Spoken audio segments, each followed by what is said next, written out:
EMDR for PTSD. This video is designed to promote the understanding of eye movement desensitization and reprocessing therapy, or EMDR, for use with post-traumatic stress disorder, or PTSD. In this first section, we will be defining PTSD and discussing the DSM-5 diagnostic criteria for it. What is PTSD? PTSD is a trauma and stressor-related disorder that can develop after exposure to an extreme traumatic event. According to DSM-5, a traumatic event is an event that threatens or causes serious harm, injury, sexual violence, or death to yourself or another person. Traumatic events can be directly experienced, witnessed, or experienced through repeated exposure to details regarding the traumatic event. DSM-5 defined traumatic events include the following: violent acts, including domestic violence, rape, physical attacks, and physical or emotional abuse; unexpected dangerous events, such as accidents, natural disasters, or terrorist attacks; serious or life-threatening illnesses or injuries; exposure to war or combat; childhood sexual, physical, or emotional abuse; or the unexpected death of a friend or relative. Diagnosing PTSD. PTSD is a complex diagnosis with symptoms falling into four clusters: intrusion, avoidance and numbing, negative alterations in cognition or mood, arousal and reactivity. A diagnosis of PTSD requires one or more intrusive memory symptoms, one or more avoidance and numbing symptoms, two or more negative alteration symptoms, and two or more arousal symptoms. The intrusion cluster includes the following 5 symptoms: recurrent, involuntary, and intrusive distressing memories, recurrent, distressing dreams about the traumatic event, dissociative reactions in which the person feels like the traumatic event is recurring, also known as flashbacks, intense or prolonged distress at exposure to cues that resemble details of the traumatic event, and physiological reactions to cues that resemble details of the event. The avoidance cluster includes these 2 symptoms: avoidance of or efforts to avoid distressing memories, thoughts, or feelings about the event, and avoidance of or efforts to avoid external reminders that arouse distressing memories, thoughts, or feelings about the event. The negative alteration cluster includes the inability to remember important aspects of the event, persistent and exaggerated negative beliefs or expectations about oneself or the world, persistent distorted cognitions about the cause or consequences of the event that lead to self-blame, a persistent negative emotional state, a marked diminished interest or participation in significant activities, feelings of detachment or estrangement from others, and the persistent inability to experience positive emotions. The arousal and reactivity cluster includes the following: irritable behavior or angry outbursts that are usually expressed as verbal or physical aggression towards people or objects, reckless or self-destructive behavior, hypervigilance, an exaggerated startle response, problems with concentration, and sleep disturbances. Additional criteria in diagnosing PTSD include the following: the duration of the disturbance must be more than 1 month, the disturbance must cause clinically significant distress or impairment in social, occupational, or other important areas of functioning, the disturbance must not be attributable to the physiological effects of substance use or of another medical condition.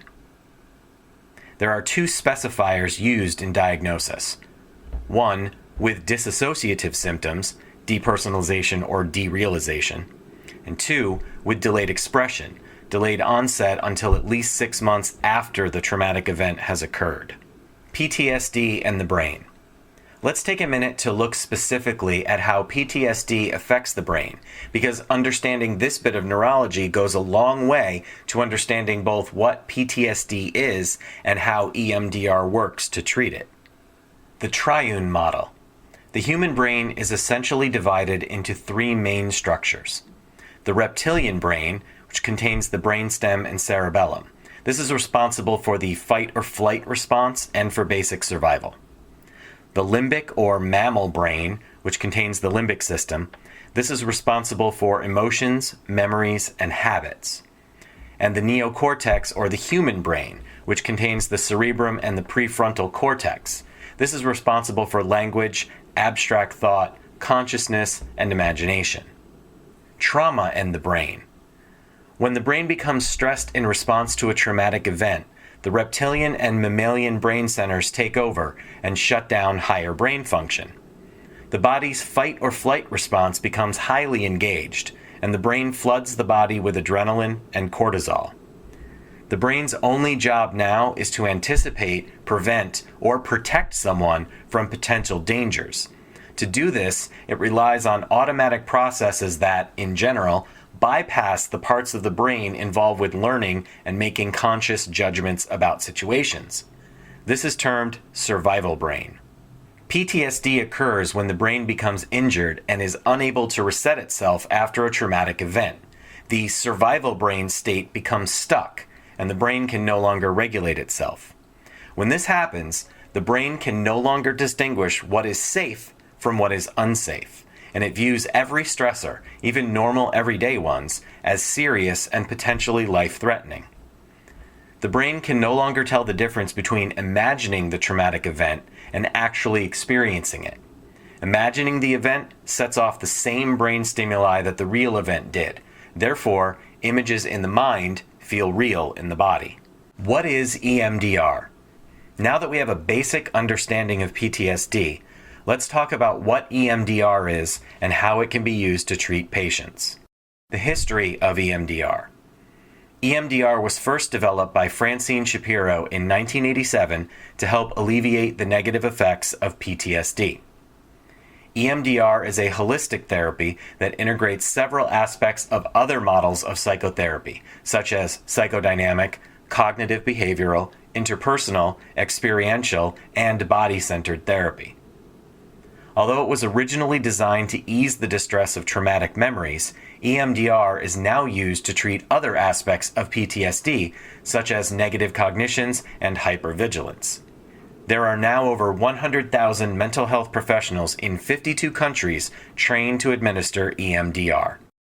EMDR is based on the Adaptive Information Processing Model, or AIP model. The AIP model proposes that a physiological processing system exists within the human brain that stores new information.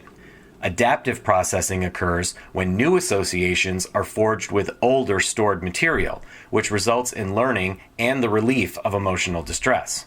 This information is stored in memory networks throughout the brain, with links occurring between associated memories.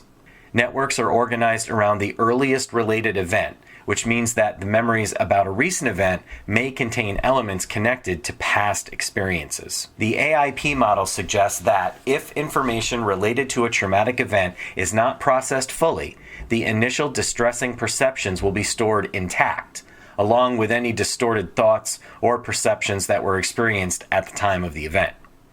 If these initial distressing perceptions are not processed correctly, they will become the basis of the dysfunctional thoughts and feelings seen in PTSD.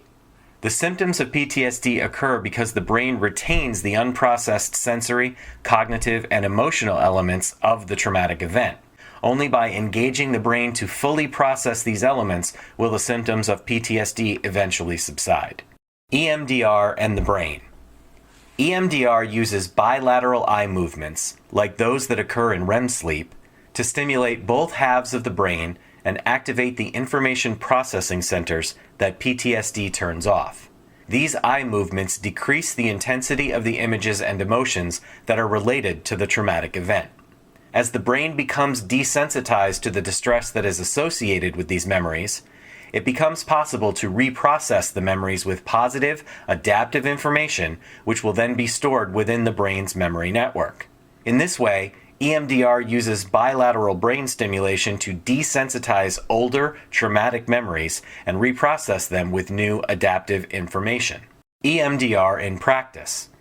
Now we'll discuss the 8 phases of EMDR treatment and end with a brief review of how EMDR has been evaluated over the years. The phases of treatment. EMDR is applied in 8 phases, with phases 3 through 8 repeated in most sessions.